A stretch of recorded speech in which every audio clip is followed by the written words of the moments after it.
Ngayong umaga nag-crave tayo ng kamote. Hindi dahil sa kamote tayo pero gusto natin ng kamote. Kanina kasi habang naglilinis ako dun sa kusina, meron ako nakitang kamote, tira daw kahapon. Eto siya, no? At meron ako naisip, lulutuin ko siya ngayon sa bulo rin. Ayan, dito natin siya ilagay para mabango. Bango niyan. Ngayon hugasan muna natin 'to. Um, Tanggalin yung balatan tapos tsaka natin ilagay doon sa bulo. Ayan. So linisan lang natin, tanggalin natin yung mga lupa-lupa. Kaya duti daga nagamin. Siya so ngay katantay ko mga muna. Katantay ko muna. Tapos after this one, babalatan natin siya. Tanggalin natin yung mga buting na ano, yung sirang part. At ito nga pala yung kakamutehan dito lang sa likod ng bahay, dito yata kinuha yan, no? Ayan, so may ulam na naman mamaya, talbos ng kamote. Tapos ito na siya. Tinanggal ko lang yung mga itim-itim kasi yun yung mabaho. Tsaka hindi rin maganda kainin. Ayan, balat-balat lang. Hindi ko na pinakita yung kutsilyo kasi baka ma-flag tayo ni Facebook. Bawal daw yun eh.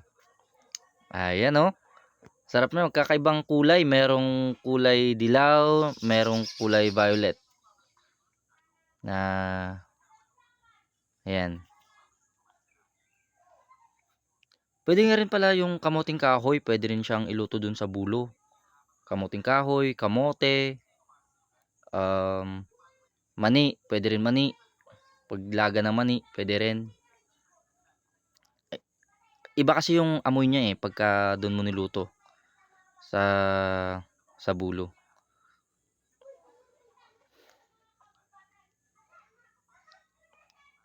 Ayan, so malapit na matapos.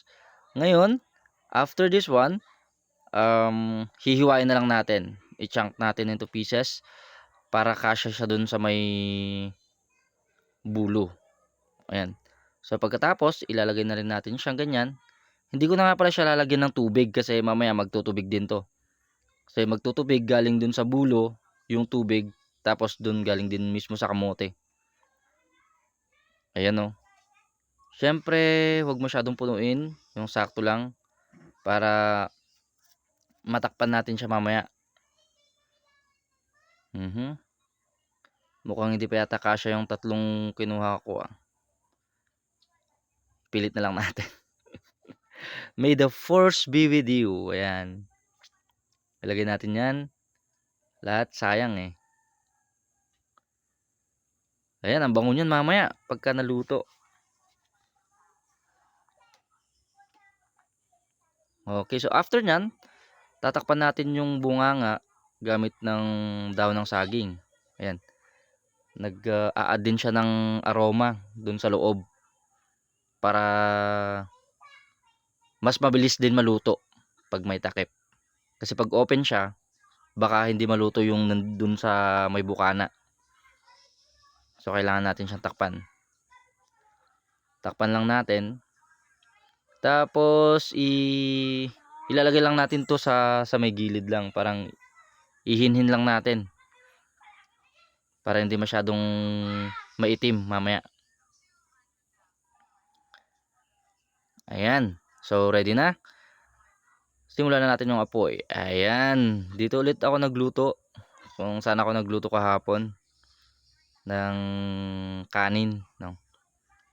Dito. Magsisiga lang tayo tapos ilalagay natin sa may gilid. Ayan oh. Doon lang natin siya ilalagay sa may gilid. Yan, dyan lang. Para slowly but surely siyang naluto dyan. Iwas sunog pa dun sa may bulo. Ayun. So antayin lang natin mga ilang sandali bago natin hanguin. Yan.